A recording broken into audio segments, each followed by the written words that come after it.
우량주는 주식이 오르는 기업이고 비우량주 주식이 떨어지는 기업이에요. 그래서 삼성전자는 개잡주예요. 그래서 아, 이렇게 세게 말해도 됩니까? 아니, 당연하죠. 그거는 잘 버티고 뭐 기업을 연구하면서 이제 좋은 기업은 가지고 그거 개뻥이에요. 당연히 안 좋으면 그냥 주식을 안 하는 게 훨씬 나은 거예요. 근데 전문가들은 왜 잘한다고 하는 거예요? 아니 그들은 그게 직업이니까. 그들도 당연히 모르죠. 어차피 우리는 시장을 이해할 수 없어요. 거기에 전략을 한두 줄 정도 요약해 줄 수 있어요. 요약이요?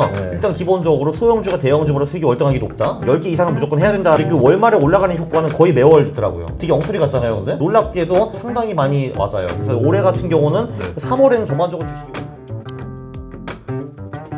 투자의 중요한 소식을 가장 빠르게 전달해 드립니다. 원고 투고 쓰리고 여기는 투자고입니다. 안녕하세요. 저는 김현우입니다. 네, 전민기입니다. 네. 아, 좀 안 오른 게 없죠. 물가, 뭐 전기료, 금리까지 올랐어요.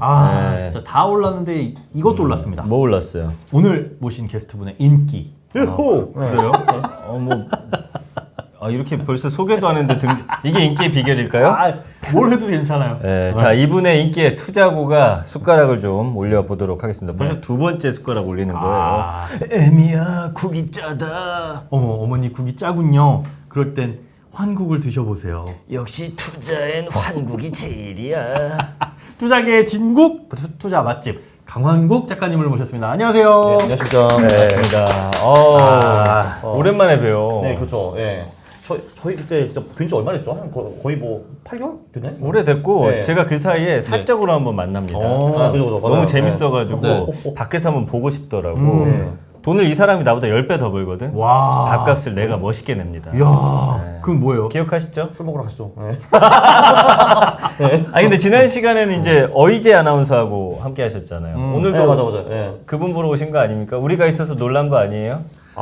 근데 이미 알고 왔어요, 근데. 왔어요? 근데 되게 반가웠어요. 10개월 만에 뵌다 하면서 이제. 고맙습니다. 그분도 좋았어요, 근데. 네. 그 인스타그램 보니까 독일하고 스페인 다녀오셨더라고. 우리가 이제 마팔인데 나는 자주 보는데 이 사람은 내 거 안 와. 왜요? 네. 좋아요도 안 어떻게 알아요? 누르고. 좋아요? 다 알아요. 스토리 올려놓으면 누가 왔다 갔는지 알거든. 난 꼬박꼬박 가서 이 사람 거 보고 하는데 진짜요? 왜 내 거 안 오는 거예요?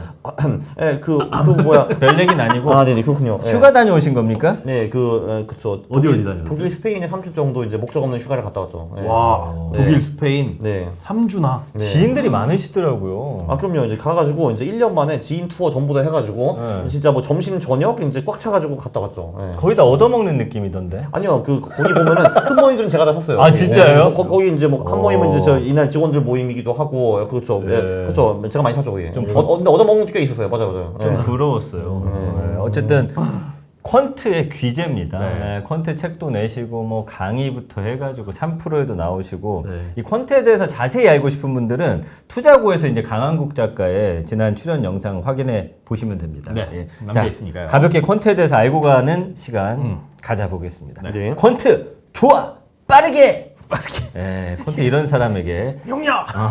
추천을 한다고 합니다. 네. 자, 한번 물어봐 주시죠. 퀀트라는 게 경제 공부 막 무슨 뭐 금리가 어떠니 뭐니 어떠니 이런 거 공부하기 싫은 사람한테 공부는 하기 싫고 주식하고 싶다. 이런 사람한테 추천할 만한 게 퀀트입니까? 좀 이따가 뭐 어떻게 하는지도 보여드리는데 그런 것 같아요. 네, 맞아요. 진짜요? 네. 그러니까 뭐 저도 뭐 재미로 그런 뭐 가시경제 같은 공부를 뭐 하기는 하거든요. 재미로. 왜냐면 그것도 퀀트화 할 수가 있어요. 뭐 예를 들면 뭐 요즘 뭐 인플레이션이 오르는데 인플레이션이 오르는 구간에는 보통 주식은 어떻게 움직이는가 그런 것도 다 공부를 할 수가 있어요. 사실 그것도 다 이제 수치화가 가능하니까. 근데 뭐 굳이 안 하고 이제 그거가 그렇게 주식 수익에 엄청나게 높은 영향을 미치는 것 같진 않아요. 그런 공부 안 해도 된다. 이거 좀 궁금해요. 예전에 그랬거든요. 퀀트 하면서 그래도 일정 부분의 수익을 매년 딱딱 내고 있었어요. 자기만의 어떤 또 노하우도 있고 그죠. 몇 월에 사서 몇 월에 팔고 뭐 이런 게 있었는데 지금 최근 같은 경우는 올해 들어서 장이 완전 엉망진창이거든요. 계속 하락했잖아요. 이럴 땐 퀀트도 마이너스 갑니까? 당연히 마이너스 가죠. 그런 거 당연하죠. 그거 제가 좀 이따가 뭐 연별 승률 다 보여드릴게요. 그래서 보면은 연별 승률이 심하게 마이너스 가는 해도 있어요. 당연히.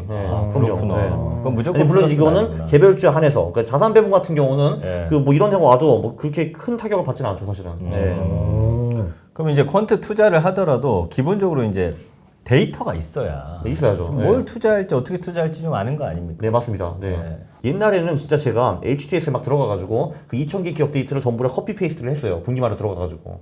그거 굉장히 오래 걸려요. 한 보통 한 3일, 4일 정도 걸리거든요. 그러면 손이 되게 아파요. 마우스 맨날 이거 하니까 이제 커피 페이스트, 커피 페이스트 이거 하거든요. 근데 그거 짜증나거든요. 근데 요즘은 소프트웨어들이 다 있어요. 이제 그거는 제가 이제 20대 열정 플러스 무식. 그러니까 이제 그때만 해도 제가 코딩을 했다면 어디서 긁어왔겠죠. 근데 못하니까 이거를 했는데, 똑같아. 네, 그쵸. 20대 열정과 무식이 제가 지금 이제 없거든요. 이제 저는 이제 30대고, 아니 40대, 네, 그쵸. 40대이고, 그리고 이제 저는 아직도 무식하지만, 이제 저 같은 사람들을 위해서 소프트웨어들이 많이 생겼죠. 그래서 그거를 사용하기 때문에 이걸 안 해도 되는 거죠. 이제 보여드릴게요, 좀 이따가. 네. 좋습니다. 네. 좀 이따 보여주실 게 되게 많네요. 네, 그러게요. 그러니까 이 콘텐츠 투자 얘기를 들어보면 어차피 똑같은 데이터잖아요. 네, 강한국 작가님이 쓰는 데이터도 똑같은 데이터고 네. 그 데이터를 제가 써도 똑같은 거고 네, 그러면 맞아요. 똑같은 데이터와 똑같은 재료를 놓고 네. 투자를 하면 네. 결국은 다들 똑같은 위치에서 동등하게 똑같이 가는 거니까 네. 다 같이 수익률이 낮아지는 거 아닌가요? 전체적으로. 근데 다 같이 안 하잖아요. 아, 다 같이 안 네, 해서. 그죠. 예.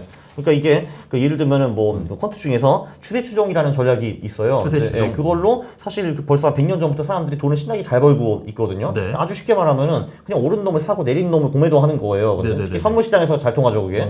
근데 미국이나 전 세계에서 지금 투자되는 돈이 한 80조 불 정도 되는데 그 추세 추정 전략으로 움직이는 돈은 2%밖에 안 돼요.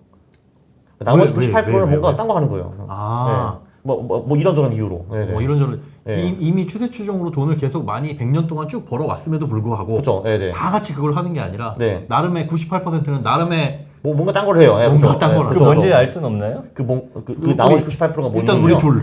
일단 뭐 기본적으로 요즘은 패시브 투자가 많이 대세이죠. 한마디로 좀 허무주의. 그러니까 뭐를 해도 시장을 이길 수 없다 해가지고 그냥 인덱스나 뭐 ETF 투자하는 게 이제 엄청나게 큰 블럭이죠. 그 이제 패시브 투자 요즘 커지고 있고 가치 투자라는 것도 이제 많이 있죠. 소위 뭐 그거는 이제 특히 이제 월가라든지 여의도에서 좋아하는 방법이죠. 그러니까 예를 들면은 뭐 기업의 가치를 나름대로 평가를 해가지고 물론 어떻게 평가를 한지도 모르고 잘 평가하는 같지도 않지만 어쨌든 이제 뭐 나름대로 평가를 해가지고 얘가 10,000원이라고 치면은 뭐 7,000원이면 사고 15,000원 되면 팔고 뭐 이런 게 가치 투자가 될 수 있겠죠. 워렌 버핏 이런 거 있고 그리고 이제 뭐 유튜브 같은 거 보면은 이제 매크로 얘기하시는 분들이 되게 많잖아요. 그래서 이제 그 경제 지표나 아니면은 그 흐름을 타고 투자하시는 분들도 있고 아니면 뭐 특히 이제 개미들 이제 정보가 아이러니하게 정보가 가장 부족하고 실력이 부족한 사람들이 정보 매매를 많이 하죠. 그러니까 이제 뭔가 어디선가 정보를 봤는데 그게 완전 이제 조각 정보죠, 조각 정보. 전문가일 수도 있고 내 친구일 수도 있고 아빠일 수도 있고 이제 여자친구일 수도 있는 거죠. 근데 거기서 뭔가 받아가지고 그 정보를 통해서 투자를 하는 분들도 특히 이제 개미 투자자들한테 굉장히 많은데 제일 많아 보여요. 제 그렇죠. 주변에 이제 보면. 그래서 그렇게 하시는 분들은 대부분 하수기 때문에 99%는 망하고 근데 정말인지 그 정보를 잘 판단해가지고 분석해서 하시는 분들도 1%가 있죠. 예를 들면 그분들은 아시는 거죠. 그러니까 로켓이 펑 터졌다 북한에서 하면 그러면 이제 뭐 빅테크 사야 된다 뭐 이런 식으로 아니면 이제 슬슬 7월이 다가오네 구제액주 사볼까 이런 식으로 해가지고 경험 플러스 이제 본인들의 정보력으로 정보 매매를 잘 하시는 분들도 당연히 존재합니다. 대부분 당연히 아니죠. 그래서 이런 식으로 투자할 수 있는 방법이 되게 많아요. 또 차트 보시는 분들도 있죠, 당연히. 근데 왜 100년 동안 했던 네. 그 방법이 수익을 내는데도 2%밖에 안 될까요? 우리도 안 하고 있잖아요. 그렇죠. 예. 저도 이제 많이 그 생각을 해보기는 했는데 일단 예를 들면 추세 추정 같은 경우는 좀 인간의 심리에 반하죠. 왜냐하면 올라가는 거를 사고 내려가는 걸 파는 거기 때문에 그러니까 보통 사람들은 반대로 하잖아요. 내려가면 싸다 사고 올라가 이거 비싸 보이네 팔자 이렇게 하잖아요. 근데 보통 그게 이제 잘못된 방법이거든요. 그게 이제 그런 게 하나 일단 있고 그리고 추세 추정 전략도 매번 통하는 건 아니거든요. 통하다가 망할 때도 있고 하니까 그때 이제 거봐 이제 안 먹히는 거야 이제 하면서 이제 빠이빠이 떠나고 이제 그런 것도 있는 것 같고요. 네. 알겠습니다. 그리고 왠지 무식해 보이니까. 왜냐면은 이제 그 전문가들 나와가지고 뭐 경제가 어쩌고 금리가 어쩌고 뭐 기업 분석이 어쩌고 산업이 어쩌고 하면 되게 유식해 보이는데 아예 우리는요 올라가면 사고요 내려가면 팔고요 그래서 얼마 베팅할지 정확히 리스크 관리를 합니다. 이렇게 하면은 보여줘 병신 이렇게 나오는 거거든요.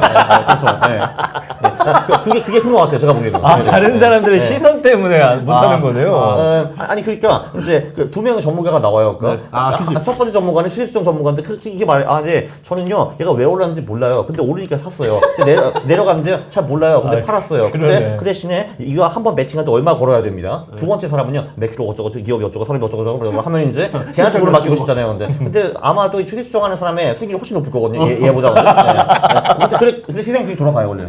그렇습니까? 난 추세 추종할래. 펀트도 마찬가지예요, 당연히. 그래요. 펀트도 마찬가지입니다. 야 이거 그러면 되게 괜찮네요. 네. 괜찮. 진입장벽은 낮은 것 같은데 사람들이 잘 안 안 해요.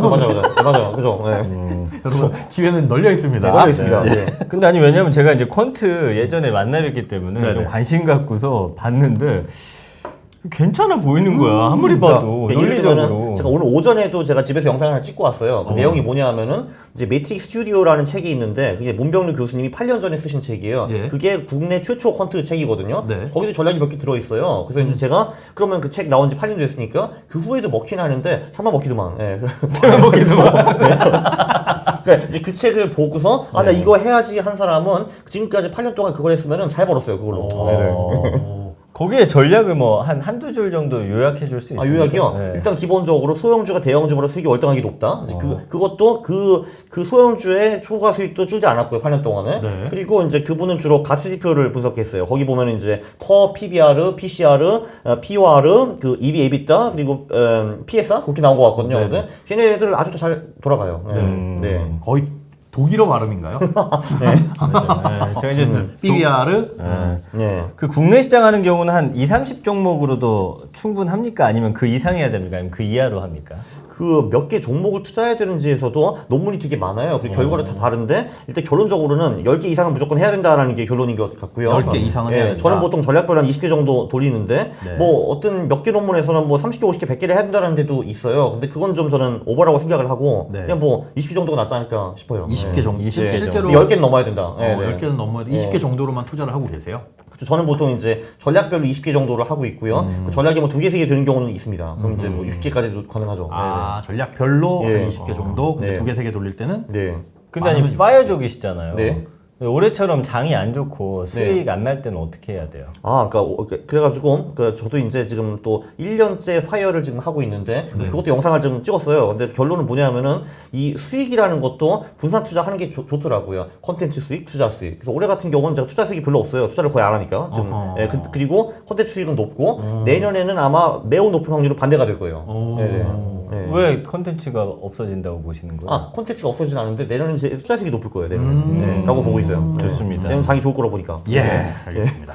네. 자, 주식시장 데이터 분석으로 넘어가겠습니다. 이번에는 최근 8월 네. 코스피와 코스닥을 예측하실 텐데 지난 데이터하고 비교해가지고 예측을 해주신다고요? 제가 예측은 하지는 않고요. 네. 이게 그 놀랍게도 그 월별 패턴이라는 게 존재를 하고 월별 패턴이요? 네, 그 예를 들면은 이제 뭐 그 최근 20년 동안에 코스피와 코스닥이 8월에 어떻게 움직였나 그거를 보는 거예요. 그게 공통점이 생겨요? 그거 되게 엉터리 같잖아요, 근데. 네, 근데 놀랍게도 그게 얼추 상당히 많이 얻어 맞아요. 그래서 올해 같은 경우는 네. 3월에는 전반적으로 주식이 오르거든요, 근데 네. 올랐고 4월에도 전반적으로 오르는데 떨어졌고 네. 5, 6월에는 보통 많이 박살나는 게 정석인데 떨어졌고 네. 7월에 보통 제가 휴가 갈 때는 주식이 올랐고 네. 그 물론 이제 8월, 9월, 10월도 당연히 봐야 되는데 네, 네. 보통 이제 8월 같은 없었어요. 경우는 보통 한 20일까지 좀 부진하다가 네. 월말에 올라가는 그런 효과가 보통 있어요. 오. 근데 그 월말에 올라가는 효과는 거의 매월 있더라고요.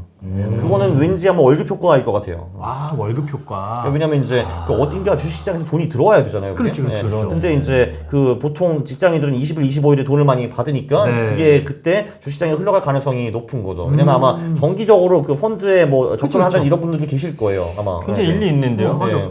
그 개인이 가입한 뭐 주식형 펀드 이런 것들도 월급이 네. 들어와야 빠져나갈 테니까 그쵸. 그때 들어갈 거고 뭐 퇴직연금이나 이런 것들도 마찬가지일 거고요. 그렇죠. 또 반대로 진짜 뭐 한 달 동안 월급을 못 사시는 분들도 계시잖아요. 그런 분들은 이제 월 중에 좀 팔게 되겠죠, 아무래도. 오. 네, 돈이 필요하면은. 네.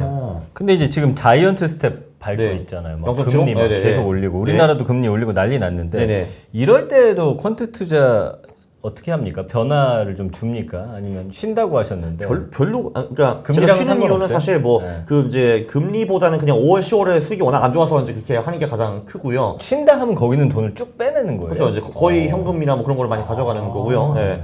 그렇죠. 이게 사실 그러니까 그런 말은 아무 전문가도 안 해주는데 장이 안 좋으면은 그냥 주식을 안 하는 게 훨씬 나은 거예요. 맨날 그러잖아요. 그러니까 아 뭐 잘 버티고 뭐 기업을 연구하면서 이제 좋은 기업은 가지고 그거 개뻥이에요. 그 뭐야 개뻥이에요. 이게 그 이게 사람들이 우량주와 비우량주의 개념을 잘 몰라요. 우량주는 주식이 오르는 기업이고 비우량주는 주식이 떨어지는 기업이에요. 그래서 삼성전자는 개잡주예요. 그래서 그렇게 보면 돼요, 그냥. 네. 아, 이렇게 세게 말해도 됩니까? 아니, 당연하죠, 그거는. 아니 그 주식이 떨어지는데 그게 무슨 우량주야, 쓰레기지 그거는. 그렇게 봐야죠. 강한국 작가님의 시각에서는 우량주라고 한다면 즉 좋은 주는 가격이 계속 오르는 주식이고 당연하죠. 네, 그렇죠. 떨어지면 나쁜 주식이다. 맞아요. 그렇지. 투자자 입장에서 당연히 그런데 맞아요. 근데 주가라는 게 오르기도 하고 떨어지기도 하고 그렇잖아요. 네. 근데 어떤 추세를 보는 거겠죠. 그때 다른 거예요? 그러나 그거는 일단 불변 그 법칙이에요, 한마디로. 그러니까 기업이 뭐 아무리 좋고 해봤자 우리는 어차피 판단도 못 하거든요. 그게 기업이 좋은지 안 좋은지도. 우리가 볼 수 있는 주가밖에 없어요, 사실은. 아니, 당연히 기업은 다 지들이 잘한다고 하죠, 당연히. 그건 당연한 거잖아요. 근데 전문가들은 왜 거기 잘한다고 하는 거예요? 몰라요. 몰라요. 그들은 그것까지 알았으면 좋았을 아니, 텐데. 그들은 그게 직업이니까. 그게 아는 척 해야죠, 당연히. 그래서 용기는 가상하기는 한데, 그럴 때 당연히 모르죠. 그러니까 늘 이야기하는 게 실적은 좋은데 주가가 안 떨어지면 다른 외부 요인을 자꾸 이제 만드는 것 같다는 생각이 좀 들기도 하거든요. 갖다 붙이는 후행 해석 뭐 이런 거. 뭐 들어보면 또 그럴듯한데 근데 결국은 어쨌든 올라줘야 주가가 올라줘야 좋은 종목이니까. 근데 아까 일단 근데 그 금리에 관련해서는 그것도 제가 연구를 해보긴 했어요. 일단 금리 자체가 오른다는 거는 주가에 악영향을 미치지 않아요. 보통은 이제 금리가 오를 때 주가도 같이 오르는 경우가 많거든요. 경제가 좋아진다는 거니까. 이번은 조금 달라요. 이번 같은 경우는 금리보다는 이제 물가를 좀 더 이제 봐야 되는데 그것도 제가 그 지난달에 분석을 했는데 인플레이션 같은 경우는 이게 좀 높아질 경우, 그러니까 이제 우리가 보통 정상적으로 생각하는 인플레이션은 뭐 2% 3% 정도잖아요. 그게 그거보다 훨씬 더 높아지고 그 추세가 지속되면 주식시장이 거의 무조건 박살나요. 그래서 이번에도 그 예외가 아니었어요. 그럼 이제 결론적으로는 그리고 그것도 이제 분석을 해봤어요. 이게 이제 그런 말씀 많이 하거든요. 이런 인플레이션 우리가 처음 보는 것이다. 처음 보는 건 아니에요. 이게 한 최근 100년 동안에 5번 정도는 있었어요. 그게. 그러니까 1차 세계대전 전후에 있었고 2차 세계대전 전후 한 6.25까지 있었고 그 다음에 한 70년대 그 다음에 지금이거든요. 이제 그러니까 우리가 태어나서는 처음 봤죠. 그렇죠. 제가 처음 봤죠. 맞아요. 그거 맞고. 그렇죠. 근데 그거를 근데 전 거를 분석하면은 얼추 주식시장이 어떻게 갈지는 볼 수가 있어요. 그게. 그러니까 보면은 확실히 이제 인플레이션이 우리가 생각하는 것보다 이제 훨씬 높아지고 그 추세가 또 지금까지 계속 오르고 있거든요. 이게 지금 2021년 4월에 4%를 돌파한 다음에 그 지난달이 9.1%가 찍었잖아요. 아직은 그리고 꺾이는 게 보이지 않고 있고 이런 추세에서는 주식시장이 무조건 박살나요, 거의. 그래서 박살 났어요, 실제로 이번에. 그리고 이제 언제 다시 되돌아하냐 하면은 그 이제 인플레이션 올라가는 추세가 꺾일 때. 그러니까 이게 9가 곧바로 2가 될 필요 없는데 뭐 9가 이제 뭐 8, 7, 6 이런 식으로 되면은 보통 주식이 더 이상 그때부터 반등을 하거나 또는 더 이상 꺾이지는 않더라고요. 그러니까. 그럼 뭐 그때부터 들어가도 상관없다는 거예요? 그것도 들어가는 굉장히 좋은 타이밍이고 그럼 이제 그게 언제 꺾이냐가 문제인데 과거를 보면은 그런 식으로 인플레이션 가파르게 올라오는 게 보통 한 1년 반에서 2년 정도 많이 걸렸어요. 그게. 지금은 1년 지금 1년에 4개월 됐네요. 21년 4월부터 올라갔으니까. 근데 물론 이것도 한 70년대 말에는 4년까지 올라간 적도 있어요. 4년이요? 그리고 이제 1차 세계대전 때 그때도 막 3, 4년 막 갔어요. 심지어 미국도 그때 이제 진짜 3, 4년 동안에 15% 20%를 막 갔고 이제 독일 같은 데는 인플레이션이 진짜 뭐 수조 퍼센트 와가지고 나라가 망해버렸고요. 그때. 그런 경우도 있었는데 근데 뭐 요즘 일반적으로 보면 1년 반 2년. 왜냐면 이제 인플레이션이 오르면은 연준이 금리를 올리는 것도 하나 있고 인플레이션 자체가 경제를 죽여버리잖아요. 그게. 그래서 그렇게 해가지고 자연스럽게 소비가 좀 줄어들어가지고 인플레이션이 내려오는 것도 해가지고 보통 1년 반에서 2년인데 일단 지금 1년 반은 됐네요. 일단 지금. 그러니까 조금은 뭐 버텨보자. 뭐 아직은 그런데 그렇죠. 이제 그래서 인플레이션이 이제 조만간 내려올 확률은 충분히 있다라고 볼 수 있죠. 근데 아까 이제 월말 효과 말씀하셨잖아요. 그럼 퀀트 중에 사뒀다가 월말에 팔고 또 약간 그 시점만 노려가지고 하는 그런 퀀트도 있습니까? 그런 전략도 있어요. 그 진짜 한 월말 26일에 사가지고 그 다음 달 5일에 팔고 이런 전략들도 있어요. 근데 그거는 근데 보통 일반인이 하기는 좀 이제 어려운데 근데 뭐 한 수임이 전업 투자자 정도 되면은 그게 충분히 할 수 있죠. 그런 건 어떻습니까? 수익이 좀 일반적으로 하는 퀀트보다 좀 높다고 봐야 됩니까? 기본적으로 코스피나 거의 모든 대부분 지수의 수익은 그때 난다고 보면 돼요. 그러니까 이제 나머지 5일부터 26일까지는 수익이 안 나요, 거의. 이렇게 보시면 돼요. 그렇구나. 재미나네. 그 날짜 뭐 이런 것도 있는데 아까 뭐 월별 저기 또 말씀하셨는데 3, 5, 6, 7은 패턴대로 됐다? 네, 4월은 안 됐고요. 네. 4월은 올라야 되는 떨어졌고. 그래서 네, 그죠. 네. 8월은 보통 8월은 보통은 이제 한 8월 그 월 초에는 살짝 오르다가 보통 나중에 이제 한 가서 20일까지 쭉쭉 추락하다가 그 20일 다음에 부터. 20일부터 다시 좀 이제 추격하는 추세를 보여요. 근데요? 그래서 결국 플러스 마이너스 0 정도로 그 많이 올라오더라고요. 그러니까. 아, 네네. 근데 여기에 이제 과거와 다른 건 인플레이션이라는 게 껴 있잖아요. 네네. 그러면 뭐 달라질 수 있는 가능성도 얼마든지 있는 거죠. 그렇죠. 근데 그 올해 같은 경우도 그 인플레이션이라는 변수가 있었는데 그 기절성 팩터가 되게 잘 들어 맞았어요. 뭐가 맞았어요? 기절성 팩터. 계절성. 계절성. 그러니까 이제 예를 들면 이제 그거는 월별 데이터이고, 네. 그리고 뭐 예를 들면은 사실 이제 그 연별로 보면은 이 미국 중간 선거가 있는 해가 보통 미국 주식 수익이 되게 안 좋거든요. 근데. 오, 예, 그래서 그렇더라고요. 올해도 웰컴 그렇게 됐고, 예. 그리고 또 이게 재밌는 게 또 이제 끝에 2로 끝나는 이제 해도 보통 수익이 되게 안 좋아요. 예. 근데 올해는 또 그 두 개가 맞물려 있거든요. 그 두 개가 맞물리는 게 20년에 한 번 있어요. 대통령 선거, 중간 선거랑 예. 그게 이제 62년, 82년, 2002년, 2022년인데 네 번 다 좋아요. 진짜로. 예. 20년 패턴이요? 네. 그럼 왜 그렇게 되는 건지 혹시 분석해 그거는 알 수 없어요. 알 수 예, 없어요. 그냥 그거는 그냥 이제 시장에서 우리가 보는 거죠. 근데 이게 이렇거든요. 사실 우리가 왜 뭐가 있는지 그게 사실 저는 그렇게 중요하다고 보진 않아요. 근데 어차피 우리는 시장을 이해할 수 없어요. 그치. 네. 그래서 이런 식으로 진짜 사고 팔면은 계속 그게 더 맞아지는 약간 그런 일들이 벌어질 것 같아. 그러니까 이게 사실 이제 진짜 왜 뭐가 오르고 내리냐 하면은 진짜 우리가 그 사람들한테 가가지고 물어봐야 돼. 큰 손들한테 왜 사셨습니까? 왜 파셨습니까? 일단 근데 첫 번째 우린 그들을 만날 수도 없고 두 번째 설사 만난다 하더라도 그들이 우리한테 진실을 말해주지 않을 가능성이 높아요. 근데 그리고 그들이 심지어 거짓말하는 것도 아니에요. 사실 진짜 이유는 오늘 날씨 더럽게 나쁘네. 애쉬 팔자였는데 우리한테 그렇게 안 말하겠죠. 그러니까 요즘 미국 금리가 많이 올랐죠. 그렇거든요. 네. 그래서 사실 우리는 실제로 시장이 왜 오르고 내렸는지 파악할 수 있는 방법은 없어요. 신문에서 그거 다 거짓말이에요. 나오는 거 다. 네. 난 이 얘기가 되게 그럴듯하게 그래, 들리네요. 사실 그럴듯해. 그래서 사실 그거보다는 그때 진짜 데이터를 분석해가지고 그 패턴대로 투자하는 게 저는 더 유리하다고 봐요. 그러네. 물론 저도 뭐 가설은 있기는 있어요, 사실. 퍼 같은 경우는 일단 기본적으로 이제 그 사람들이 이제 저 퍼라는 걸 사람들이 관심이 없다라는 거거든요, 그게. 네. 그렇죠. 그러니까 이제 그게 보통은 관심 없는 기업이라든지 우리가 보통 비전이 없다고 생각하는 산업에 속해 있다든지 뭐 이런 것들인데 이제 대부분 투자자들은 이제 그런 기업들을 철저히 무시해가지고 그 기업이 그 M&A 시장에서 팔리는 가격보다 훨씬 더 싸게 시가총액을 형성하는 경우도 많아요.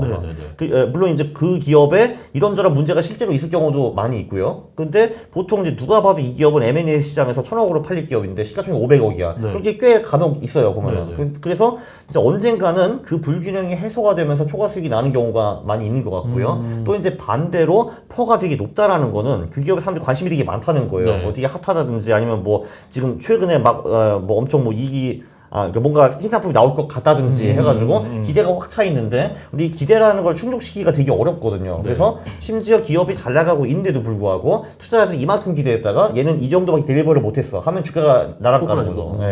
이제 그런 게 있고 추세 추정 같은 경우는 이게 이제 뭐 호재가 일단 어떤 기업에 생긴다라고 하면은 그 호재가 즉각 주가에 반영되는 게 아니에요. 그게.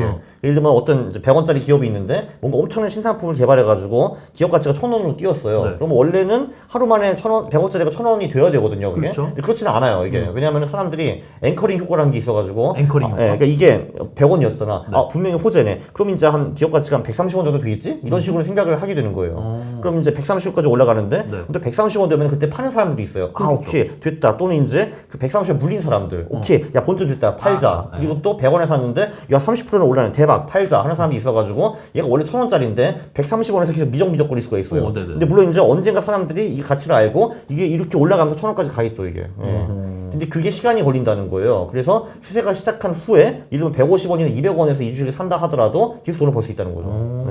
그런 식으로 가설은 다 있어요. 그럴듯한 가설들은. 근데 이게 맞느냐 틀리냐는 솔직히 몰라요, 저도. 전 추세 추정에 대한 가설을 내세웠는데 이게 맞는지 틀린지는 모르는데 확실한 거는 통계적으로 보면은 옳은 놈이 계속 가더라. 그래서 나는 그거를 한다라는 거죠. 그래, 알겠습니다. 굳이 통계적으로 있는데 거꾸로 갈 필요는 없잖아요. 거꾸로 할 필요 없어요. 맞아요. 그죠. 아니 근데 코스닥의 코스피화라는 말씀하셨어요? 네네네, 맞아요. 뭐예요? 이게 무슨 말이에요? 그 한 몇 년 전만 해도 코스피와 코스닥이 확실히 좀 따로 놀았거든요. 근데 이제 요즘은 둘이 굉장히 비슷하게 가는 것 같더라고요, 보니까. 요새는 심지어 코인 시장까지 붙어서 같이 가는 것 같은데. 코스피, 코스닥, 코인. 그렇죠. 그리고 S&P를 나스닥과 많이 비슷하게 가는 것 같고, 그리고 나스닥과 한국 시장의 상관관계도 최근에 엄청나게 많이 올랐죠. 그래서 오늘도 오전에 그런 거 분석하고 왔는데, 이제 한국, 미국 주식에 분산 투자하는 것보다는 오히려 한국, 중국 또는 중국, 미국으로 하는 게 낫겠다. 그쪽이 확실히 좀 오히려 중국과 한국 그리고 중국과 미국은 상관성이 최근에 많이 떨어졌어요 보니까. 그래서 흥미롭다 해가지고 그거는 좀 더 연구해가지고 또 영상을 찍을 거예요. 그죠. 지금 그러면 작가님은 돈을 다 빼신 상태잖아요. 저는 이제 동적 자산 배분 같은 거 좀 하고 있어요 지금. 동적 자산 배분? 네네. 이러면 뭐죠? 너무 어렵다 이거. 동적 자산 배분이라는 거는 그러니까 이제 최근에 많이 오른 ETF들을 사고 그렇지 않은 ETF들은 팔아버리고 안전자산으로 가는 식으로 볼 수 있어요. 그리고 지금의 제 동적 자산 배분은 이제 좀 채권 쪽의 비중이 좀 채권 현금 이런 쪽의 비중이 좀 많은 편이고요. 주식 비중은 좀 적은 편이에요. 주로 이렇게 투자를 하실 때는 국내 쪽으로만 하세요? 아니요, 저 국내 국외 다 하죠. 국내 국외. 근데 뭐 마리파이어족이지.